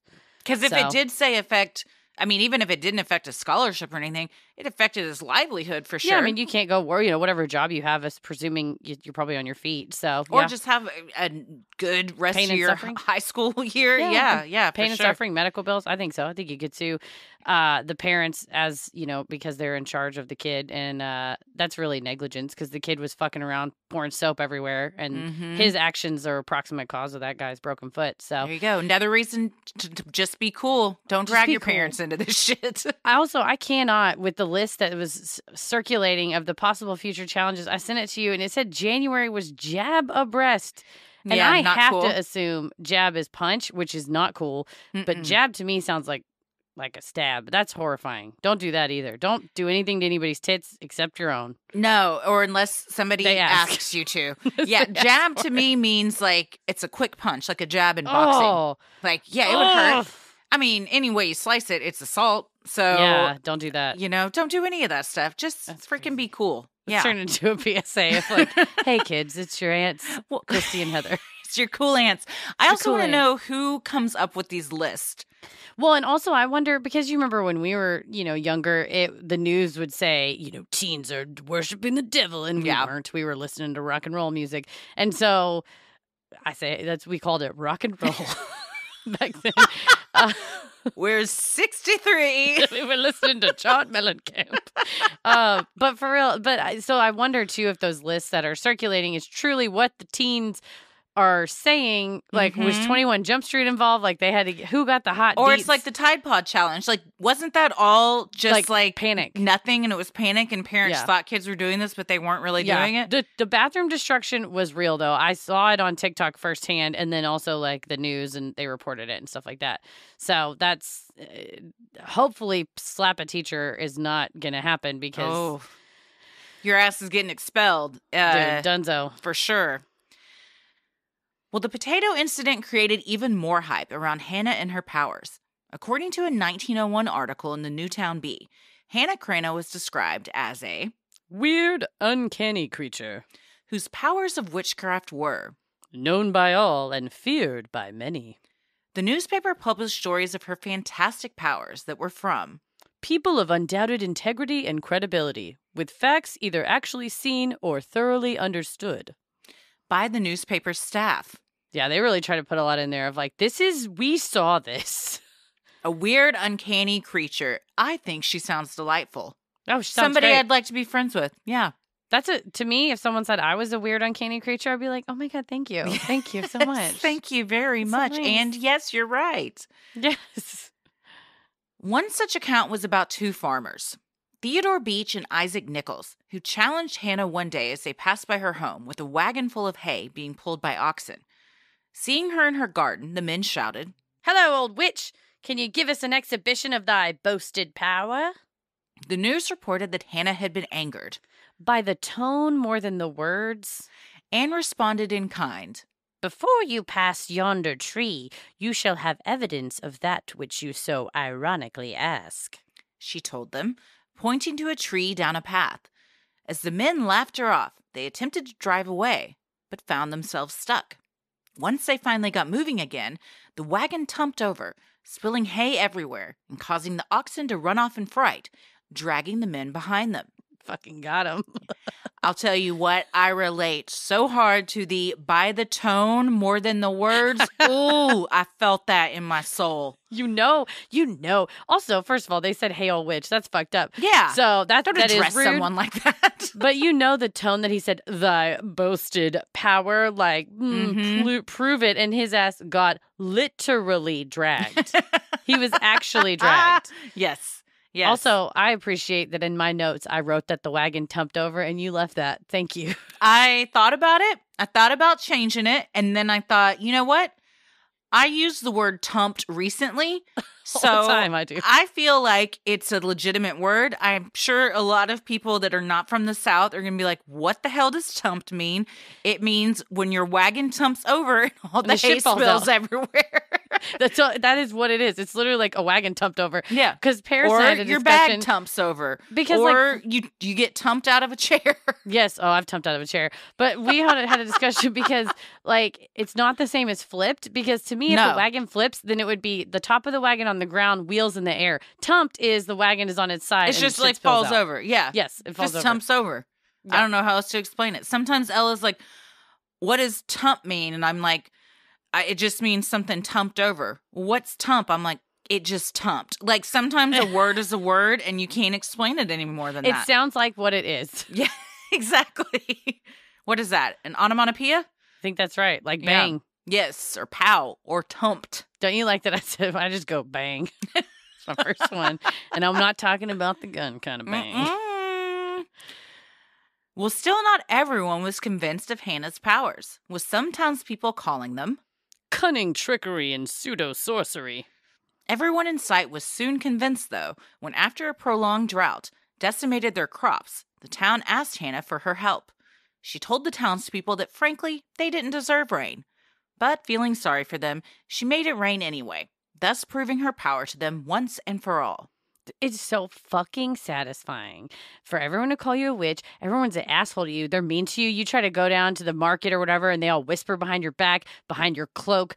They see you on the mountaintop, and they freaking point at you, and they come scream and call you an old witch, and then all their shit dies. And who do they turn to? The witch. They come up there, they beg for her help, and you know what? She could have told them to fuck off and let them all starve because they jacked her with the tiny pie. She did not hold a pie grudge. You know what? Well, she did. She cursed that lady, but she didn't let that. You know what? She made it rain, and we can. She did. She literally made it rain. But yes, she literally dragged somebody, and she literally made it rain. Yes. Hannah Cranna was way ahead of her time. She was the head. She's the head bitch of all this. Like she came up with all this. Her DNA came back. She's 100% that witch. She is absolutely. I also, as a very, we've said it before. I'm extremely petty, and I hold really hard grudges for a long time that I should let go of, and I just won't ever. I don't care. But I love that they came up and said, "Will you please make it rain?" And she has to not just go, "Okay." She's like, "You don't fucking deserve rain, but okay. I want you to know that this rain is a gift. It's not. This is not something that you're owed. This is superfluous. I am providing this to you above and beyond." And I like to just twist the knife a little bit, and I relate to this part highly. Would you have made it rain for them? Like, probably not for several days. She did it like the next day. I would have probably made him wait for it and been like, I need at least 4 more people to come up here and ask me very nicely. Yes. Because your love language is words of affirmation. True. So I imagine even in colonial times, you would have been like, I need you to compliment my head to toe black dress and my white bonnet before I even think about making it rain for anybody. I think I'm going to go head to toe black dress and black bonnet. I'm going all out. You're going all black? Yeah. Yeah, maybe with like a net over the face. Well, I would have been a witch, so I would have just been riding around on a broomstick with rags or something. Yeah. Yeah, I would have totally leaned in. You're the Come actual at me. witch. I dare you to hang me. That's right. Not You're happening. the actual witch. I would be the one that's on the crag that just has such a sully disposition that people are like, she's probably a witch. And I'm like, maybe I am, maybe I'm not. Give me your pie. Yes. See, you got the best of both worlds because people fear you, but you're just like, you don't have that on your conscience. You know, you don't have the burden of all that. Yeah. We would have still been friends though. 100%. Yeah. Witchy deeds together. A witch gang. It's 16 or 1800s witch gang. It's called a coven, I believe. Oh, okay. Yeah, that's right. See? Mean bitch on the hill. I need you to teach me. Thank you. That's what I'm here for. And then it's like a motorcycle gang. So you have a black leather jacket and it says witch gang. And then underneath it says known by all and feared by many. I love it. God, or the witch gang is called Weird Uncanny Creatures. And then that's here's the tagline. Here's our newest t-shirt right known here. By all, feared by many.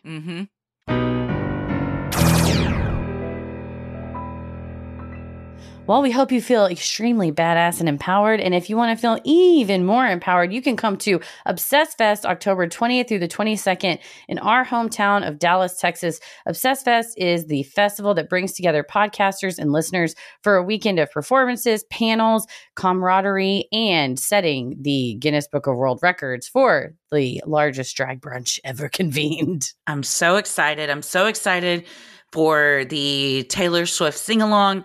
We get to be judges / participants in an Am I the Asshole style game show.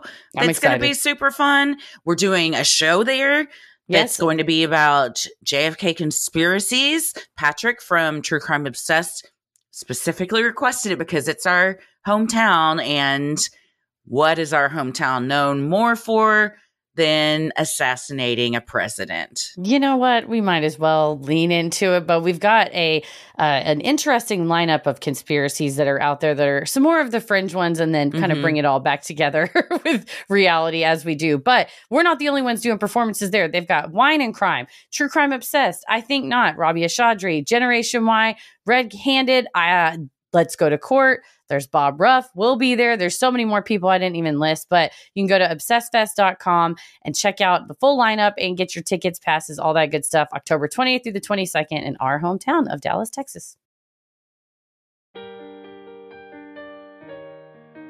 If you like our free episodes, you'll love our Patreon bonus content. You can join for free to see what we're up to next or dive into over 500 hours of bonus content.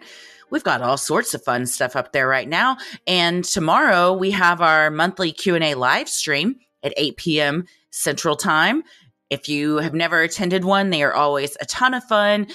Everyone in the chat can submit questions. The 20 most upvoted are the ones that we answer. And it's always a hoot and a holler, as they say. Time. It's going to be Wednesday tonight, September 20th at 8 p.m. Central. And you can go to patreon.com/Sinisterhood. And we're right there at the very first pin post. It's right there at the very top. Go to our Crowdcast app. You can't miss it. Wednesday, September 20th. And this Friday, September 23rd at 2 p.m. Central, we're going to be doing our, I laughed because it's a weird one that we're doing. I'm so excited for it. Our quarterly bonus content, and someone had suggested a while back Facebook Marketplace finds, and I have spent into the wee hours of the morning gathering some of the most bizarre Facebook Marketplace finds from our local area, and I am concerned about where I live. So you can check those out on Friday at 2 p.m. Central. You catch the replay as well, all of that. And our most recent bonus content. We talk a lot about music. It's such a good one. Ask Reddit. So check all that good stuff out. And for recent patrons, thank you so much for supporting the show, and make sure you stick around after our sign-offs to hear your shout-out. You can head to Sinisterhood.com and click shop on the top banner to check out Sinisterhood merch, like t-shirts, mugs, totes, stickers, and even clothes for your kiddos. We've got new sweaters, sweatshirts, mugs, beanies, all the stuff to get you ready for fall. Just head to Sinisterhood.com and click shop on the top banner. While you're there, you can also review the show, follow us on socials, and check out the episode description for more fun like topic-based playlists and links to live shows. We have the Obsessed Fest link is up there, and any other time we do live shows or have something we're participating in, that will be there too. You can follow us on Instagram, X, and Threads at Sinisterhood Pod, and like us on Facebook at Sinisterhood. We're also on YouTube and TikTok at Sinisterhood Podcast, and you can find us on Cameo, where we can do your custom video shout outs. You can have a happy birthday, happy anniversary, whatever message you want to send to that person who loves Sinisterhood in your life, even yourself. You can have us do a custom video at cameo.com/Sinisterhood. Where are you at online? I'm on Instagram at Christy M. Wallace and TikTok at Christy or GTFO. Heather? Pretty much everywhere at Heather versus the World. As always, the devil rules the airwaves. Keep it creepy.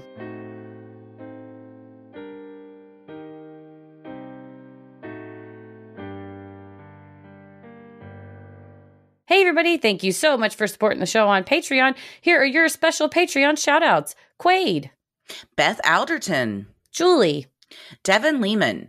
Allie. Jamie Yarborough. Jay Kincaid. Janelle Ross. Peyton. And Ashley Hara.